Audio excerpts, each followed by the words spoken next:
পত্রঝরা বনের আরেকটা নাম হলো শালবন। এই বনের আরেকটা নাম আছে যেটাকে আমরা বলছিল গজারি বন। গজারি বন বলতে আমরা যেটা বুঝি সেটা হলো যে গাছের গোড়া থেকে কাটার পর তার পাশ থেকে যে গাছ ওঠে এবং ওই গাছটা যদি পরিপূর্ণ গাছে পরিণত হয় তাহলে উক্ত বনকে আমরা বলছিল গজারি বন।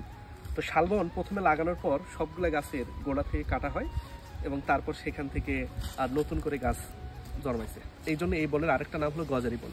এই গজারি বনের প্রধান যে বৃক্ষ সেটার নাম হলো শাল গাছ। ৯৮ ভাগ থাকে, বাকি 2 ভাগ থাকে বিভিন্ন বাঁশ জন্মায়, বেত গাছ জন্মায়, এরপর জামের গাছ জন্মায়। এখন কিছু কিছু ক্ষেত্রে আকাশমণি গাছ আমরা কৃত্রিমভাবে লাগাইছি।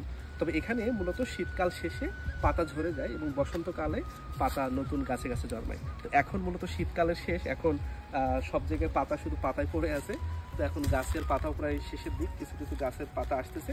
তো বসন্তকাল শেষ হতে হতে সব গাছে পরিপূর্ণভাবে পাওয়া যাবে আর কি।